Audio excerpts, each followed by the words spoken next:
What's up, man? How are you? What's going on, guys? Good morning. Good morning. Good morning. I'm excited for today. This is a really good topic because we actually were experiencing some new agent situations this week and last week. So yeah, let's do it. A lot to learn, a lot to talk about, a lot of growth, and I am ready to share some nuggets for everyone. I love it. Let me introduce myself, and then I'll segue into Melinda. Anthony Angelillo, branch manager over here with Paramount Residential Mortgage Group, CEO, founder of Tag Team Nation, which is a marketing tech company, and co-host of Damage Control DC Consultants with Melinda Grimaldi, and top originator of the year for Miami Agent Magazine, and we're kicking ass this year. So I'm thankful to have Julie on this show with Melinda, as my co-host. But what's crazy is that we listened to her speak, and we were on, what's the app called? I'm losing my mind right now. Clubhouse. Holy crap, Jesus. And I was like, man, she's got so many golden nuggets. Let's get her on the show. And you tore that Clubhouse a new one, and you gave us so much information. So we're thank you to have you on the show. This is gonna be good, guys. It's gonna be good. So I'll let Melinda speak. Hi everyone, Melinda Grimaldi, real estate attorney and co-host here of Damage Control. We have the closer's title now that we recently launched. We are in full swing with that company, of course, in Grimaldi Law Firm as my firm. And we specifically picked this topic today because we really felt there was a need, and not all agents are getting some information that they need, whether it's through their broker, whether it's through the board, whether they're not seeking it out or they don't realize that the resources are there.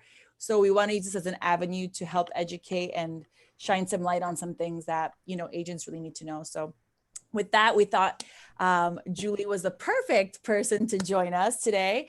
So Julie, why don't you introduce yourself, a little bit about your team, your company, and then we'll get started.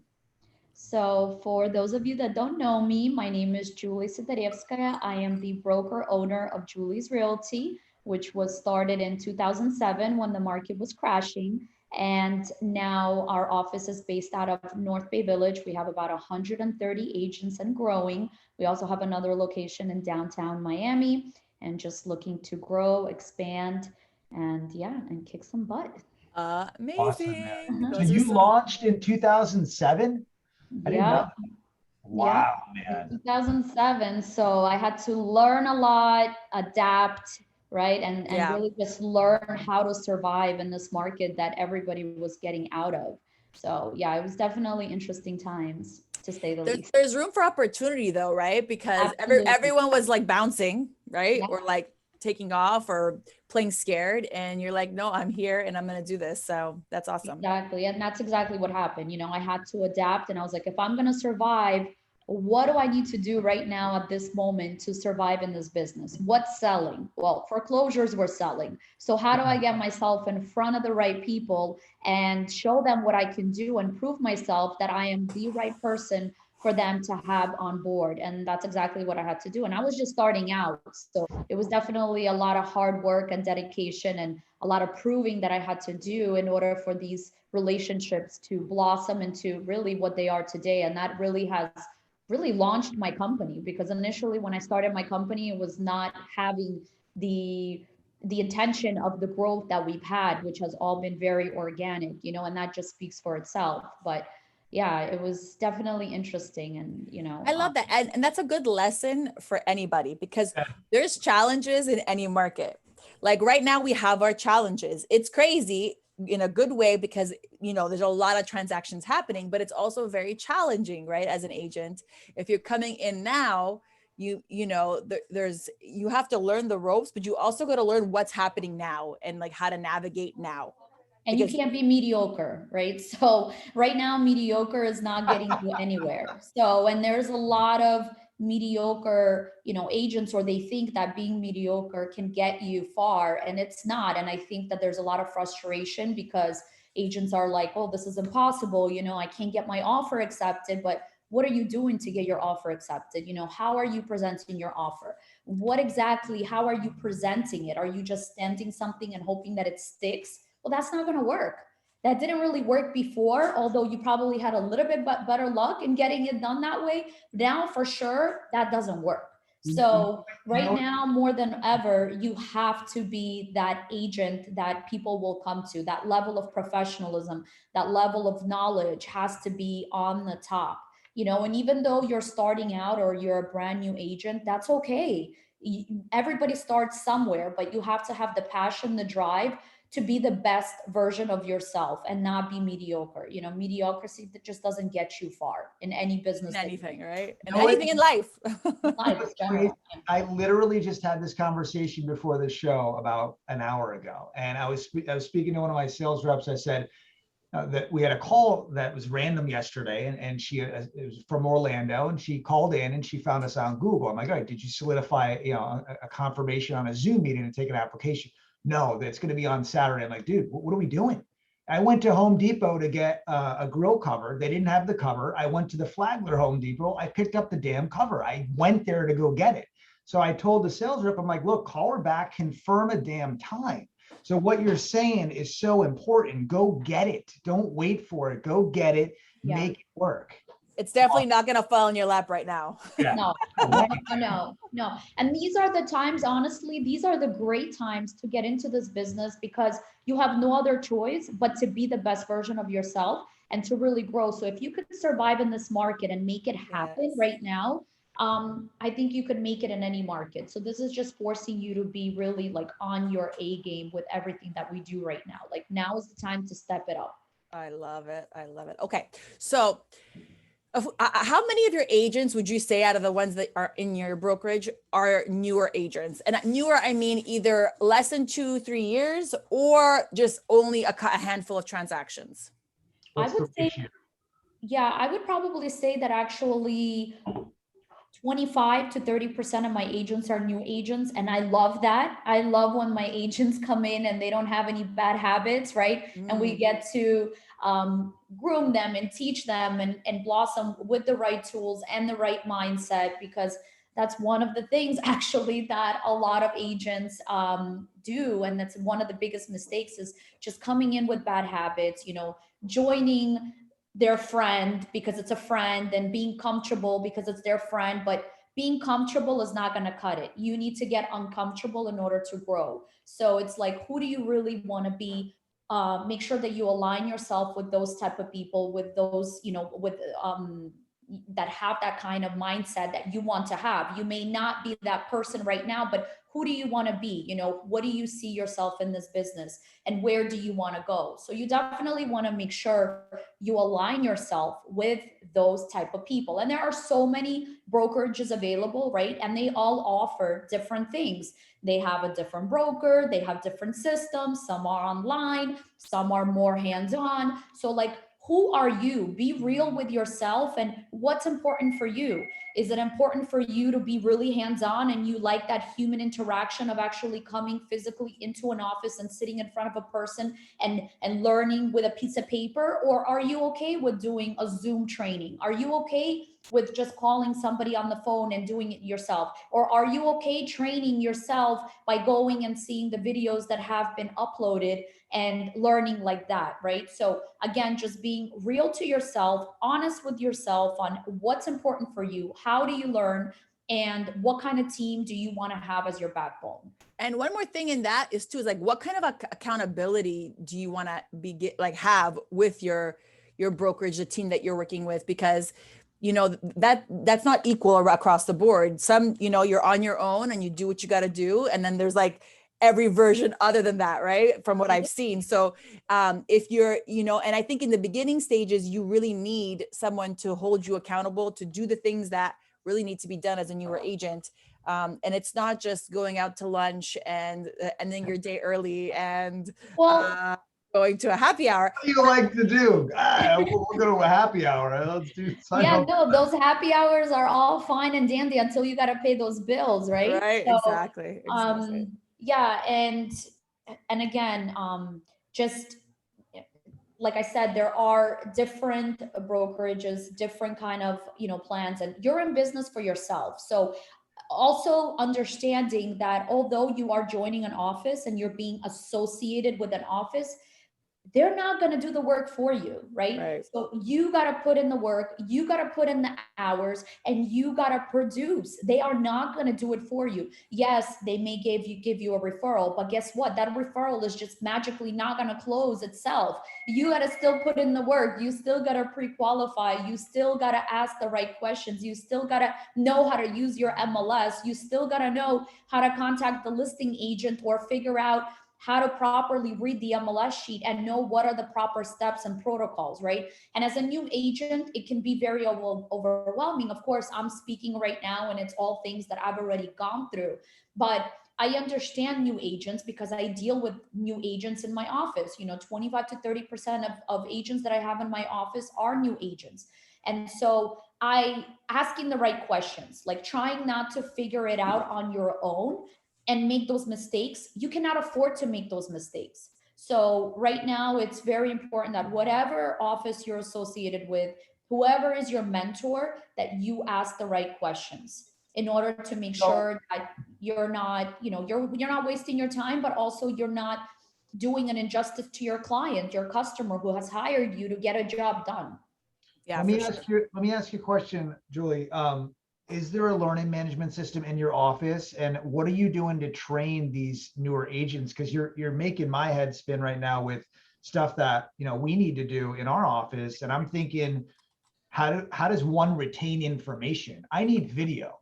I need to watch the video and look at the video content to really educate myself. But you mentioned hands-on paper and physically doing it yourself. Are there ways and techniques that you use in your office? Absolutely. So we have some pre-recorded classes that we've done. We used to do before COVID, and this is what I like to do, is more in-person type classes. They're more personable. I feel like people connect a little bit more because they're inside of a class, right?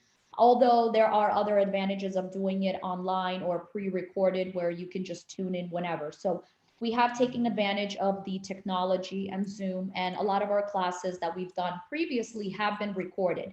Now we're transferring them to another technology platform through Teachables, and that's where we have them available on demand. And so agents can go in and basically whatever transaction they're working on, we're trying to label our classes accordingly. So when they have an issue that, let's say they just want to go and watch a class as it pertains to that subject matter, they'll be able to do that. Some agents, like I said before, are a little bit more hands-on. They actually need to have a piece of paper, they need to see it, touch it, and really understand that subject. So we have different ways, and we understand not everyone learns the same way and retains information the same way. So it just really is important that the person that is seeking to be taught is true to themselves. And it just goes back to that. But we definitely have the technology available of the pre-recorded classes. And then also weekly, we are hosting now, starting to do more in live sessions of different classes as well. And I have a team lead in my office that is doing a weekly session with agents. And it's basically like a course with different modules that are being taught. And then you have to come in from the beginning of the class. And I believe he's doing it like in 6 or 10 session intervals. Nice. I love that. Technology is a great way to kind of have it as even if you teach it live, there's people who always had that question, or what was it again? Or like as a refresher, or let me watch it again. So it's a great strategy. We use that in-house to train our team as well. We record everything. Everything's written and if possible, recorded. It prevents them from making mistakes, which segue into what we're talking about. The topic for today, yeah. So let's talk about all the mistakes that we've made. What are some of the mistakes, Julie, that we've seen, because we're not, that we've seen made. I mean, we can go about our mistakes, but I don't think that's the point of the show. And listen, guys, I've been in the business now, for almost 20 years. I still make mistakes. But you know what? I man up to my mistake. I learn from my mistake. I grow and I become better, right? And that's part of life. That's what we do. So I'm not going to say I'm perfect and that everything is without any mistakes. For sure. And I think that being open to that is one of the things that sometimes I do see as like an issue with some newer agents, because they don't want to show that they need help. Yeah. They want to show, and especially to their, of course, I understand to their client, they want to show that they're confident in what they're doing. They want to show that they're in control of the transaction. And I get that. But then behind the scenes, if you really don't know, you need to find out and ask for the help, in the right way, right? So whether that's with the lender you're working with through your broker you need help with, on our side, I have agents, 2 weeks before closing, when there's a loan, asking for final figures. You could tell right off the bat they haven't done too many transactions, because that doesn't happen until like 24 hours if we're lucky, right? Yeah. So trying to but then speaking to the client and giving the wrong expectations is usually how these problems start, because they pretend or act as if they understand the process and then are giving the wrong information. Then the client comes back to the lender, the title, and then we see the dynamic of, well, why can't I get my final numbers? I need to schedule my flight. I need to do this. I need to do that. But so the expectations were not made up front, and the expectations is always an important topic, no matter, whatever. But if you're not sure, before you answer that question, if you're not sure, like 100% sure, say, let me check to see if they're ready for you. Call, say, listen, one of my first deals, can you just guide me through when can we expect it to come out? Don't be afraid to say that. Yeah. Yeah. You're afraid because the stigma of going to your manager or your team lead or your broker or your lender or title. It's the same thing. Like, there's some agents who've excelled because they've come to us for help on how to fill out an offer, whether or not they have the support from their broker. They've still come and say, can you help me with this? How do I do this? And then they look like a pro, because they're going with the information on the back end. Yeah. And now I don't know how other people work, but I'm sure there are many others in the industry that are in our industries that will do the same thing. So reach out for help before you get that ball going down the wrong hill. Yeah. Right. And it's super important to. And sometimes you can't come back from that. Once you make that mistake, you've lost their trust. Now they won't trust you. So now anything that you say is going to be questioned and you're not going to be respected. So you're better off always saying, you know what, let me check on that and I'll get right back with you. There is nothing wrong with that. Absolutely. But you also have to have the right people behind you to know who you can go to. Like Melinda, like Anthony, right? Like all our different partners that oh, you know what? This is the person that can get me that answer. Let me reach out to them really quick. They're the knowledgeable one right now since I'm just starting out. Let me get the answer. Let me get the knowledge so that next time around, I'm going to have the confidence myself to answer it correctly. And like Melinda, you said, setting the right expectations are key from the beginning in anything. Because once those expectations are not met, you're not good for them anymore. You're not going to be their go-to agent for the next transaction. And you're not going to get those continuous referrals that we count on for the next deal. So, right. And not only, there's two routes that happen when the wrong expectations are given. It's one thing to not give expectations. It's another thing when wrong expectations are given. And when the wrong expectations are given, it could either go one way where you lose credibility with your client, or you start the blame game and then create a very acrimonious closing process, which doesn't help anybody, right? That happen. I've seen that happen. We probably get a couple a month like that, where there's an improper expectation, usually, whether it's been given by the agent, somebody else, a family member, there's sometimes it's not the agent themselves, it's somebody else, but by making sure the expectations are managed is the crucial part of it, because then you get the blame game and you start, and it's a big community, but it's a small community. Sometimes you don't want to work with someone, you're going to still end up having to work with that person. So you don't want to be burning bridges, calling names, doing things that really you just don't understand the process. And then you start to spray everybody with this like crazy feeling, and then we have to all be smiley at the closing table.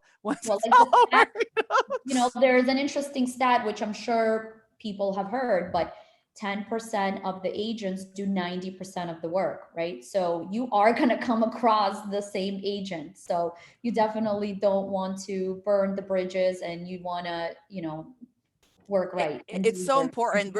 Rapport with the other professionals, the realtor, lender, everybody in the process.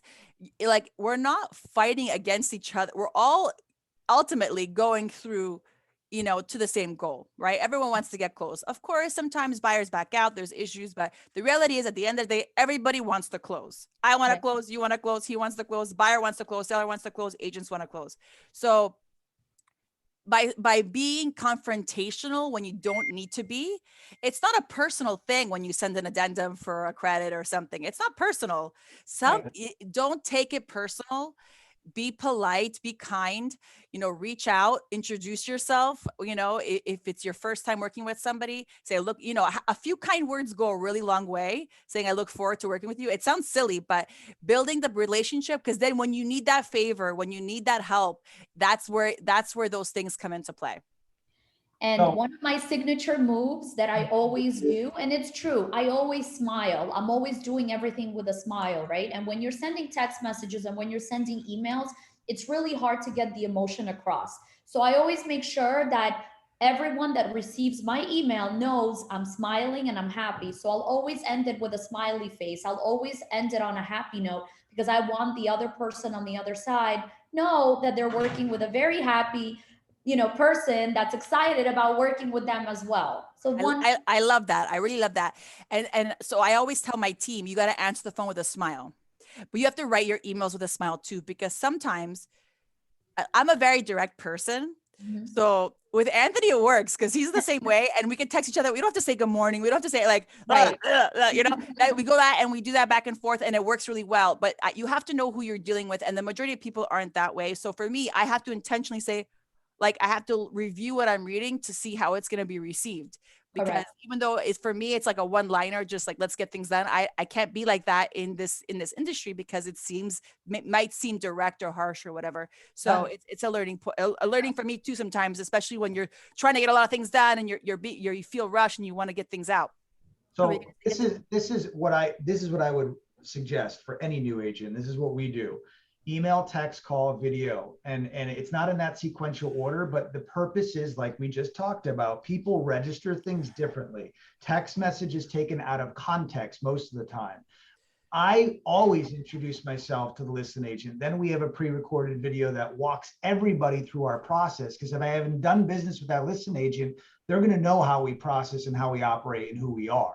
So it's setting expectations like you ladies are talking about, but also delivering messages. It's not what you say, it's how you deliver it, how you say it. And so the key is your presentation, which Julie obviously is nasty at when she's sending emails to agents. With a smiley face. Always. I mean, I can tell you off in the beginning of the email, but then on the bottom, it's always going to end with a smiley face, no matter what.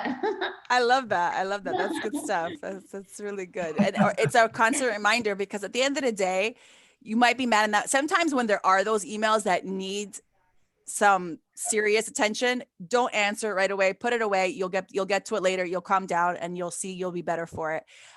So we talked about, you know, relationships with the parties. Communication is key, of course. You know, we see it quite, there's two schools, right? There's the agents that disappear and there's the agents that are like everywhere. And what I will say as from my angle with newer agents is, don't try to take over the buyer's role. Like, the buyer has to be responsible for their things. You're supposed to be supporting them in what they're doing. Don't take over all communications. Don't say, do everything through me. That's not the best way unless there's a language barrier. And then it should be a joint effort to communicate to that client. We've seen where agents have tried to usurp the communication. No, only text me or call me. Don't call my client, call me first. And that really, those always end badly. Yeah. There's always someone who's like, you didn't communicate properly. Well, you know, you asked for it one way. So actually we've implemented some new systems this week, because we had one of those situations happen last week where an agent's like, everything through me. And then at the end I was like, but why didn't you call the client? Because you said everything through you.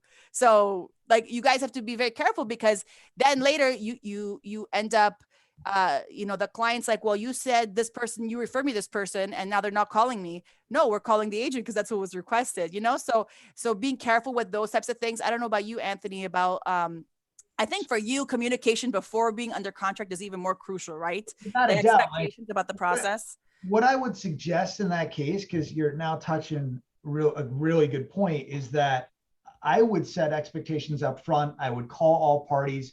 If you don't know who you're working with, and if I haven't worked with Julie, let's just say hypothetically speaking, it behooves that person to make that introduction, all right, to make sure that the guard is now dropped to understand who you're working with. Having a messenger or even a power of attorney in some cases could be a rocky situation. Now, if you're dealing with high-end clients, that's different, all right, they're going to have attorneys representing them, but having a lack of communication is going to make a disastrous close, man. You're just going to have a rocky boat, and I wouldn't suggest it to anyone. So what you're touching up on, Melinda, is key, man. I disagree with any agent that's going to say, I'm going to be the messenger. All the agents that we do business with, we're collaborating, and then we're calling the listing agent together. So we're having a powwow, that huddle, and we're saying, all right, here's the play. This is what it's going to be. I'm the quarterback. I'm going to deliver the touchdown. This is what you do. You're directing traffic at that point. If you got one messenger, who the hell is going to catch the ball in the end zone? You've got one person passing the pass. Who's catching it? So it's not a team. It's not a team. So that's if I can, sorry, if I can just add one more thing to that is, when actually a contract gets fully executed and it's ready to be sent over to all the necessary parties, such as the title company, such as the lender, I make sure that myself, as well as everyone that's on my team, we have a template email that gets sent out, which summarizes the transaction, puts in the critical deadlines to make sure that everybody's on the same page. It also puts in the information in there of all the parties that are involved in the transaction. So that way, everybody can be always on the same page. Everybody knows who's doing what, who's the buyer's agent, who's the listing agent, who's the lender, who's the title company, who's the seller's rep. All that is put into one organized email with one attachment for a fully executed contract. So that way you get one email, not 100 emails for the same file. And that way everybody that's involved can get to work and get to go work quickly. They know exactly what needs to be done. You know, sometimes the mistakes I do see though, that sometimes people do, they'll follow this procedure, but they'll add seller and buyer to the email chain when the first email goes out to the lender, to the title company, and then everybody's on there, right? That's a no-no. Don't do that. So if you're representing the buyer, you need to send a separate email that does not include the listing agent or the seller in that transaction, because that's a separate thing. They have nothing to do with this. You are dealing on the buyer side, the seller is dealing on the seller side. So you need to keep those two separate, because I've seen, and especially for buyers that are international, or buyers that maybe this is their first time buying something, that they're not used to the process, then they start replying to all, then other people are involved that shouldn't be involved, and it just becomes messy. So you definitely make sure you understand who you're communicating with and who the email should be directed to at all times. That email, so, you know, there's different schools of thought, but that email is crucial. So whether it's a TC sending it, or if it's someone on your team that's doing it, or yourself, it's super important. So not everyone does that. We crunch deadlines, but it's important to crunch the deadlines and spread it to everybody. And it's important because sometimes there's a difference on effective date. Sometimes there's a holiday that someone didn't realize, like Memorial Day, no deadlines for Monday. Everything gets rolled to Tuesday to 5 o'clock, right, guys? So it's important to understand that. And when you're sending it out and you send it to everybody and everyone agrees to it, like we double check. If we get the deadlines first, we're double checking ourselves. And this way we know, okay, we're all on the same page. And that's the purpose of those intro emails. And it's a beautiful thing. And it really sets you up to be as you look like a professional when you have that as your starting communication. Let me just elaborate real quick, because I want everyone in this Zoom and on Facebook, what Julie's saying is 100% accurate. Where I'm going to humbly disagree, is that, and she's probably going to agree with me, is that if it's a prospect or if it's a lead, then there should be people on that email thread, because the accountability is key. And that's like, we send separate emails to parties, all third parties. And she's right. You don't want to that's like sending the preliminary CD at the end to everybody. That's not balanced. That's a recipe for disaster. So you're going to get a million questions, right? So in this case, that's when you're going to send it separate. But if you're a beginning agent and you're just getting into it and you're prospecting a lead and you're tag teaming that deal with your lender, that's when you want to be on that thread. So there's accountability on that email thread. So you understand that that reciprocation is working back and forth. Very important, man. Oh, that's 1000%. What I was only referring to is once Yeah. you have After. a fully Yeah. executed contract, Yeah. who you're sending and who's on that chain of emails is very important because it can get messy. And then you're answering questions and putting people in place unnecessarily, you know, and so just don't cause the chaos in the beginning, you know, get with somebody that understands the process of this is your first time doing it, understand why it's being sent to one and not the other, and why there are two separate email chains that should be created with different parties. Amen. So, and taking the time to educate yourself as a new agent is super important. Like we'll segue into, you know, to understand the process and get the expectations. There's a lot you can learn from classes, from shadowing other agents, from speaking to your broker. Take the time to do that. You know, asking your referral partners about what the process is. Okay, what's the next step? What can I do? Because and understanding the roles. Who should be doing what by when?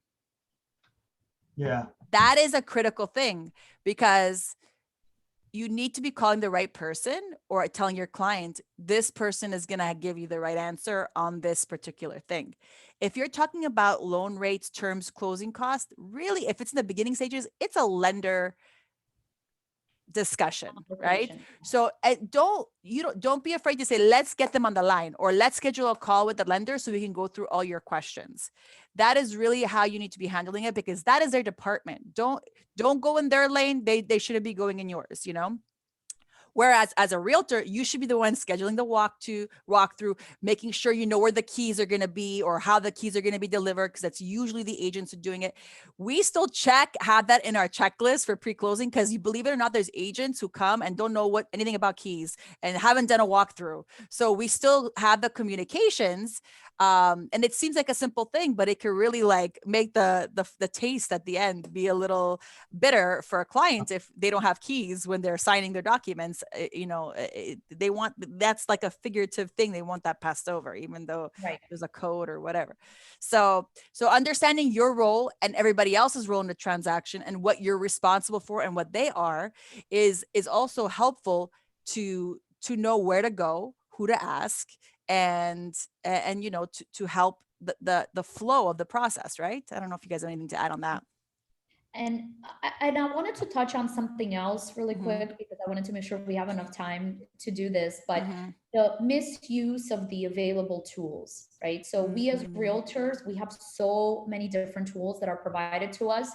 And so it could be a misuse of tools or not, the lack of the use of the tools that are provided, right? So we as realtors, we join the Miami Board of Realtors, and right away we understand that MLS is our most important tool, right? Because that's where all the data is stored, and that's how we look for listings and all that fun stuff. But there's more to that.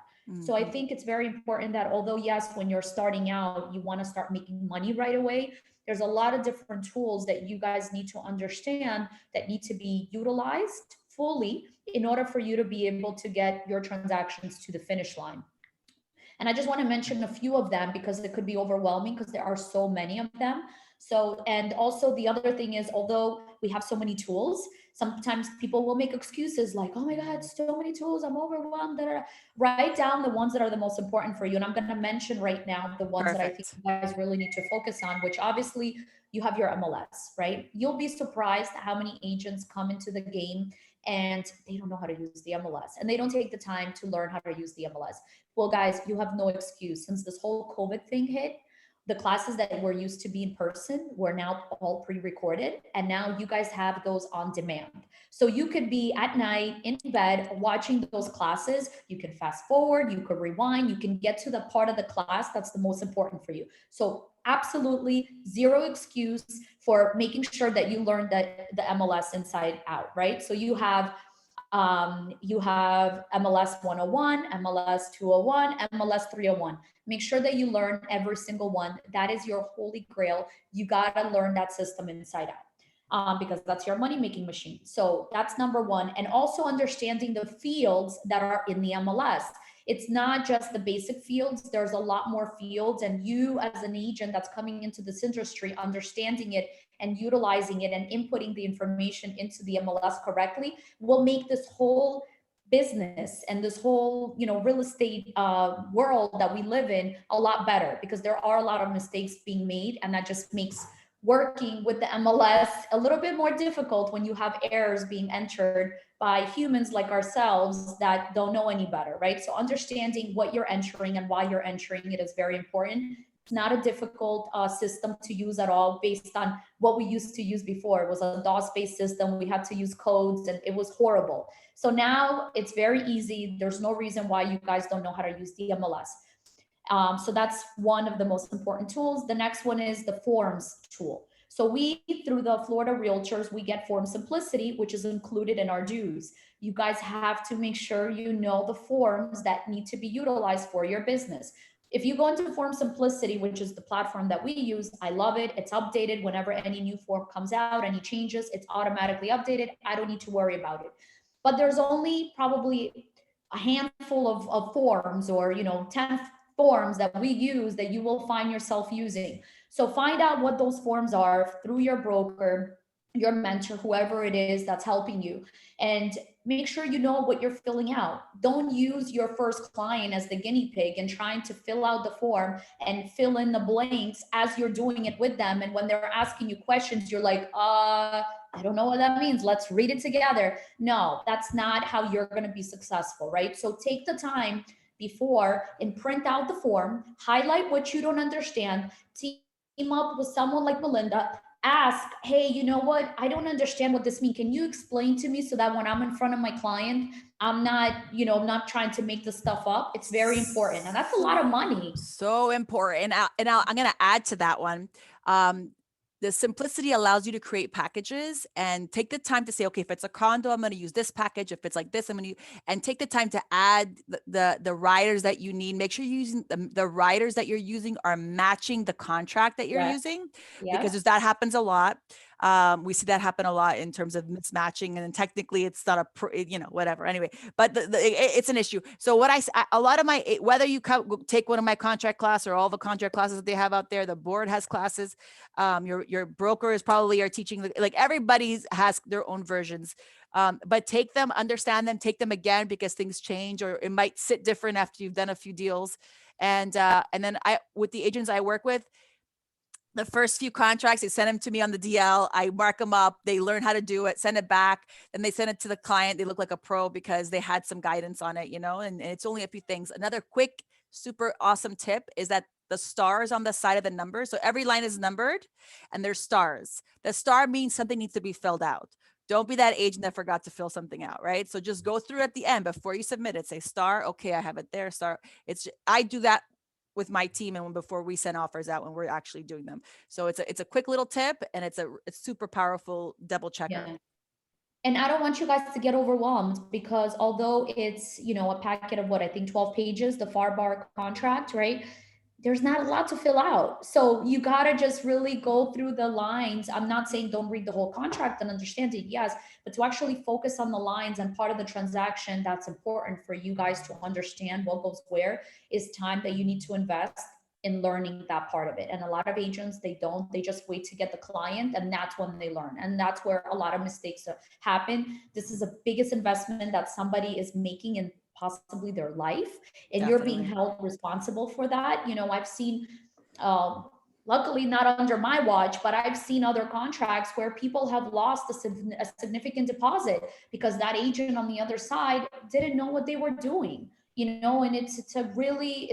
it's not something fun to watch. It's definitely heartbreaking, right? Because we work very hard for every penny that we earn. So you don't want to do that to a customer that you're representing. So learning your forms, understanding that, and what's the next tool? What's the next tool? And then hold on. For the forms, on Form Simplicity, do you have a reference of those forms? Because I'm going to ask you after the show. I would love to get Absolutely. I'll send you. We have packages that we've also put together, like Melinda has said, for different types of transactions. If it's a condo, if it's a single family, if it has an HOA, if it has a condo, if it has a condo association, So yeah, definitely. And I can take a picture of, or, you know, and send you the different forms or email you the blank form so you could see what I'm talking about. Awesome. Definitely. Love that. What's the next one? IMAP, you said? IMAP, yes. So IMAP is a tool that is linked to our MLS, or you can access it independently. And that's where you get the information for tax roll information. It gives you so much more than just tax roll, but that's where you would go to find out who owns that particular property, right? Sometimes an owner's name or the seller's name is not fully listed on the tax roll because it's a trust and it's very long. So I always see offers coming through and they're like cut off names, they're not full names. It just makes the process a little bit more lengthier for us to then have to scratch it, put in correct initials. It just, you know, prolongs the process. So do it right from the get-go. So as compared to the property appraiser, because the property appraiser has like 20 characters, right? So, and then they have codes for some of the owners. So, you know, you have to make sure you have all the sellers because it's capped, and then don't use the codes. The codes are not part of the names. And so this tool allows you to see it directly, right? As how it's docketed versus seeing what the summary is. And then it ends up giving room for error. You know what's funny is I literally just had this yesterday. I spoke to the listing agent who listed a townhouse fee simple. The folio number obviously there wasn't a condo. So I looked at the folio numbers, no letters in it. And basically I had to inform her. I'm like, look, we can go FHA. Here's why. This is what we should do. And we're going to waive the appraisal contingency. But it's crazy. The listing agent didn't know that. IMAP picks that up in 2 seconds, man. So these are good tools.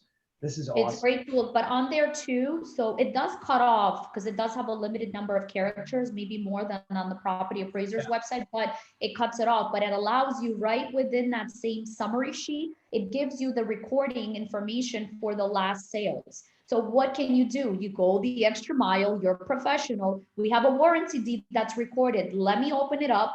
Let me see who's listed as the seller with the correct spelling of the name as it should based on the warranty deed or a quitclaim deed, whatever was the last vesting document, and then you fill that out. So that's called going the extra mile, understanding the tools that are at our fingertips and knowing how to use them, right? So that's something important. I mean, IMAP, there are so much I can talk about IMAP, but I know that we don't have a lot of time, but definitely that's a great tool. You guys go to also another great website for those of you that don't know, MiamiRealtorsLive.com, and you basically log in with your MLS credentials, and that will give you on-demand classes that have been pre-recorded that you can search for. So you can type in IMAP and it will give you a full class on IMAP or several classes that they've done. You can also go on YouTube channel and go to the Miami Realtors page where they have also the recorded classes on demand and basically search for that particular class that you're looking for. And they have classes in Spanish as well. So yes, they do.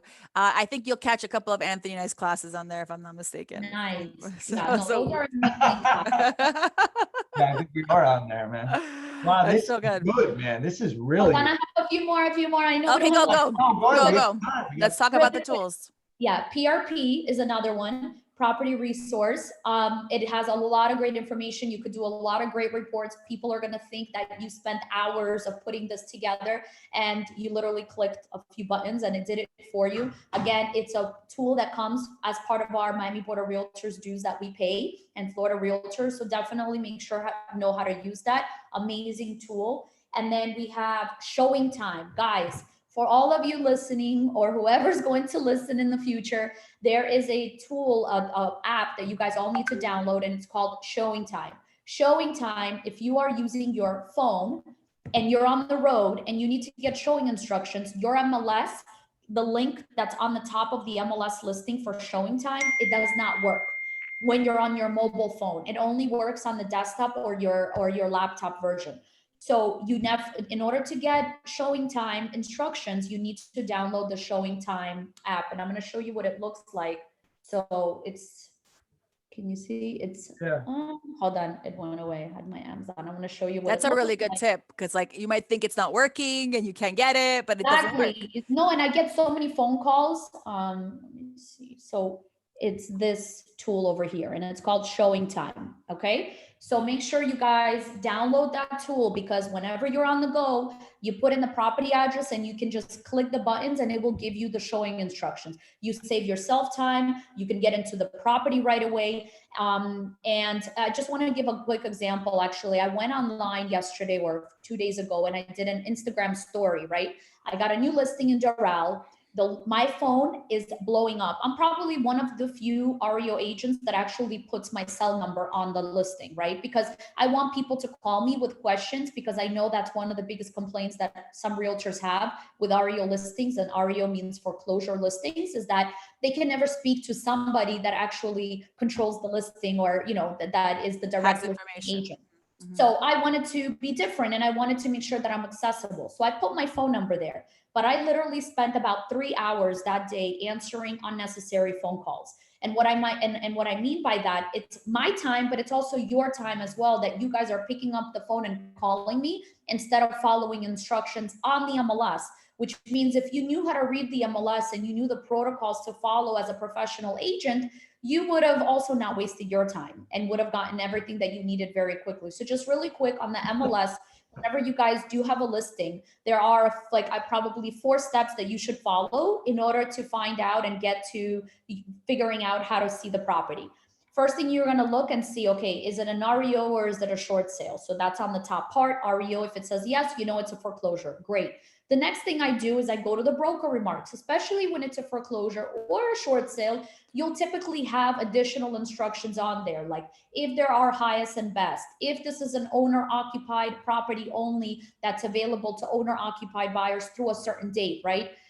You have that restriction on there as well. And then the next thing I do, I was like, okay, everything qualifies. I want my client to see this property. What is my next step? It's not to call the listing agent right away because the number is there. It's to go to showing instructions. On the bottom of the page to the left, underneath the listing agent's name, there is something that says showing instructions. And typically, again, if the agent that's entering the data enters it correctly, and we try to do that, it says showing instructions. And in my showing for that property, it says showing time or showing assist, which is used interchangeably.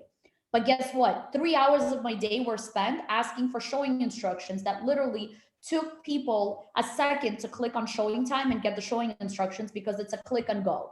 So just knowing those basics. And, when I answer these phone calls, sometimes I'm doing 1,000,001 things. Like, I don't want to be answering something that I went through the time of entering into the MLS correctly already for you guys to follow instructions, right? So when I do answer the phone, I educate the other agent, but I can only do so much. So do yourselves a favor, educate yourself and understand how the tools should be used properly to get the results that you want, and just be a professional and courteous agent. So I just had to put that out there. That's super important. Awesome. You also schedule, right? Through showing time, you put when you go. So I have a lot of family and friends in the industry, obviously. And, I can't tell you how many times I'm with them and they get a call and they say, you need to put it through showing time. I'm not going to write down that you're going to see it at this time. You need to schedule it through the proper avenues, right? Because when you start having a lot of listings, you can't even manage all that data in your head, or what the rules are for each property, right? Depending on the seller and their framework of what they need. So thank you for that. That's a really good tip as well. Yeah. And that segued into just following simple instructions. So before we're so quick to pick up the phone and call because you want to speak to the other person, just read everything. And of course, after you've read the instructions and you have further questions, absolutely give me a call. That means I didn't put enough instructions for you to be calling me. But if you're calling me for information that's already presented and it's there, it's a little frustrating, and especially when you're dealing with big volume. And I love speaking to agents and I love helping agents, but not answering questions that are already answered on the MLS. I love it. That's so good. This is really direct information. It doesn't get better than this, guys. I mean, this is it. Wow. Okay. Yeah. And also guys, what is your unique selling proposition? We all are agents. We went through the course. We spent thousands of dollars, spent many hours in getting to where we are. But what are you going to do to stand out from the rest of the agents? And that's only a answer that you can give yourself. And I think goes back to where we started, and just being honest with yourself and understanding and writing it down. Like, this is who I want to be. This is the kind of service that I want to provide to my clients. And so then you got to put the necessary actions in place and follow through and be consistent and do them in order to get there. And don't get frustrated that overnight you're not an overnight sensation, right? Because it doesn't work like that. Athletes go through rigorous workouts and things that they need to do to become Olympic athletes, right? Doctors go through many hours of school and classes and then trainings and continue to become who they are. So we all start somewhere, but the difference between those that start and get to where they want to be to those that start and never even get through the first year is the consistency, being true to yourself and doing the things that you need to do. And there is no excuse in our industry right now on why you cannot be successful. There is zero excuse. I don't care if you don't speak English. I don't care if, you're older. Everything is there. If you didn't succeed, it's because you did not want it bad enough and it's not your passion. And that's okay. And that's okay for you to get out, make more room for people that are passionate about it and go do something else that you're passionate about. I'll say this, they always say like overnight success. There's no such thing as an overnight success. They all have stories and journeys and hard work. Nothing is overnight. I'll just tell you guys that. Other than maybe winning the lottery. Like one day you have no money, the next day you won the lottery. Like that's about it, guys. So make sure that you do the things you need to do to get to where you need to be. It's not a secret how to be a successful agent. You got to make your calls. You got to learn the business. You got to do what you got. You got to go out there and be available to your clients and give them the good service. And that's really, what you need to do. Do you have any tips about how they can market themselves or what, as a new agent with maybe a limited budget, where should they start? So I think a lot of agents, when they start, they think they're starting from zero. You guys have already a sphere of influence, right? And sometimes we're afraid to tap into that sphere of influence. And I think that's number one tool. We all have a phone with a bunch of contacts. So I think making phone calls, at least 5 contacts a day should be contacted from your phone. And it doesn't need to be a sales pitch. All it needs to be is a check-in phone call. How are you doing? What's going on? And then it's going to come back to you. What's going on with you? What's good? Well, you know what? I just started in real estate. It's been my passion for such a long time. And I finally got the balls to do it. And I'm so excited. And yeah, so if you, your family members or friends or anyone is looking to buy, sell, or rent, I'm with a great team. I have everything that I need, all the tools and the resources to make sure that, my career is a success. So whatever you need, I'm a phone call away. I'm going to send you my updated contact card. So that way, whenever you need something, you let me know. Also, social media, right? Sometimes we're very shy. We don't want to utilize social media, but you know what? Social media, you're able to get in front of millions of people at the same time. So don't discount social media. And it doesn't have to be perfect. Like, I know we all watch, $1 million listing and we watch all these selling sunset and we all want to be like that. That's not reality, right? So it doesn't have to be perfect. Just connect with people, provide value, provide tidbits. And as you're learning, educate the people on the other side. So as you're learning different tidbits, you can go online and say, you know what, guys, in order to be successful in winning that offer or having that offer presented, these are some tools and these are some resources or these are some things that should be followed. So you just learned it, just put it out there and you're going to see that it's going to come back to you in tenfold. So it's like, sometimes people will say, I don't have content to share. You have tons of content to share. So for sure, if you are on a budget, I would say that. Also teaming up with great people such as a lender partner, or a title company. Those are great tools and resources as well. And say, listen, I'm going to be your partner. I'm committed to you. I would love to work together. So any pre-approved clients that you have that don't have an agent, I would love to work with them, right? But you got to be professional. You got to show that you're going to do whatever it takes to get that person to the finish line, right? So although you're new, you can show that you can use the resources at your disposal in making sure that you get that deal to the finish line. So good. And and another thing too is making phone calls. Like, don't be afraid of making phone calls. Like right now, There's a lot of inexpensive ways that you can look up information of clients through skip tracing, right? I just skip traced, I think, 3 buildings. I have a client who's looking to purchase in a building where the inventory is very low in Beach Club in Hollandale. And I said, you know what? I'm going to get all the numbers of all the people that own those units in the building. My client's interested in a particular line. And instead of calling and doing a sales pitch, I'm calling and introducing myself and letting them know, you know what, this market is so crazy. I haven't been able to find a property for my client, but this line is what my client is looking for. So I'm not calling to get your listing. I'm just calling to see if your property is the right fit for my buyer.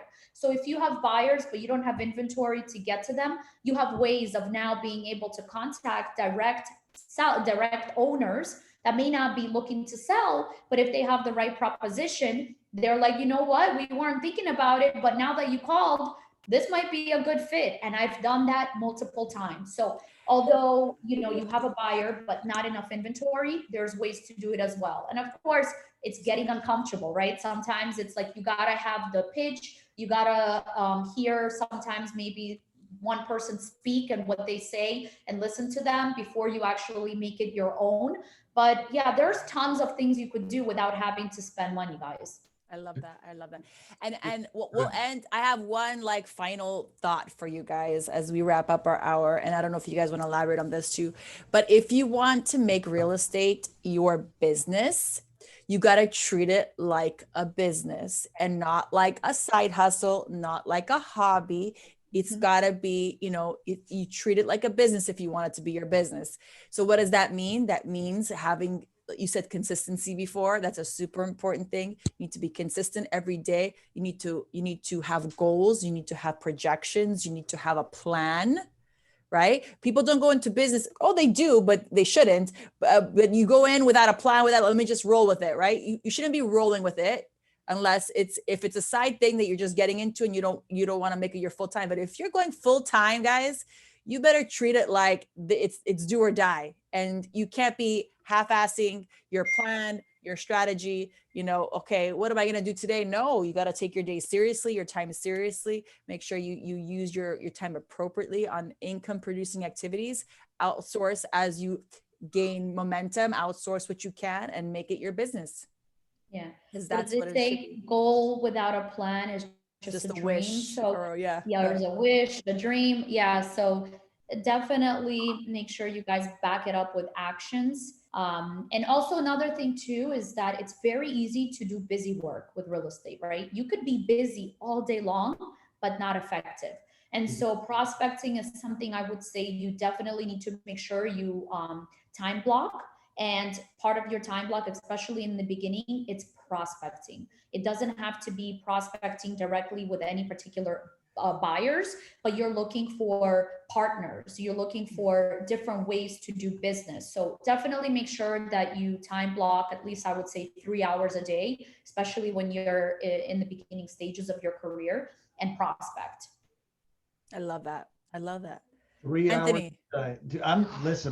I'm taking notes, man. I'm taking notes. We can all get better and grow. These are all good things. I'm going to recap real quick. Form Simplicity IMAP. Going the extra mile and getting your ass off the couch and really being consistent about life and treating it as a business. MiamiRealtors.live.com, PureP.com, tool show and time app, REO section. Make sure you fill that shit out and read it. And if you're calling Julie, then you better have your checks and balances.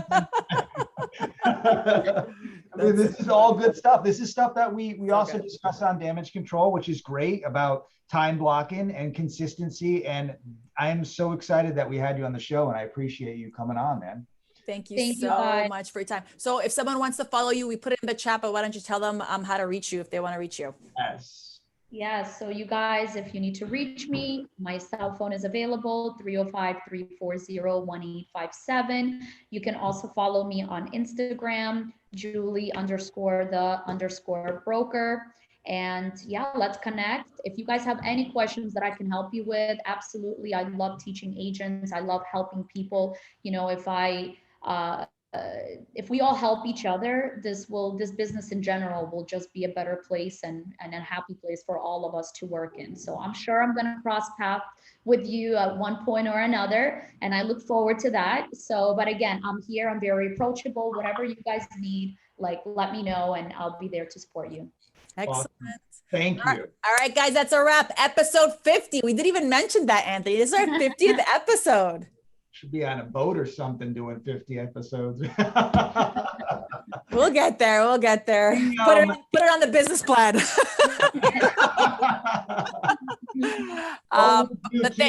Is the forms that you were talking about, Julie, I'll ask for them. And then what we would like to do is post them tomorrow for all the subscribers, because that's good content. That's really good content.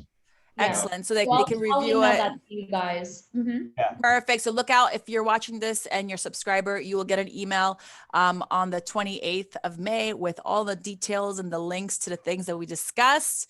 And again, 50th episode. Thank you so much for all our followers, all our guests, all our hosts. We've done 50. Here's cheers to 50 more. And all we ask is that you guys share the show with your friends, your colleagues, so that we can keep growing and keep sharing and keep helping you guys in the business. So thank you, everybody. Awesome. Thank you guys. Have an amazing day. Bye. Thank you. Bye. Bye.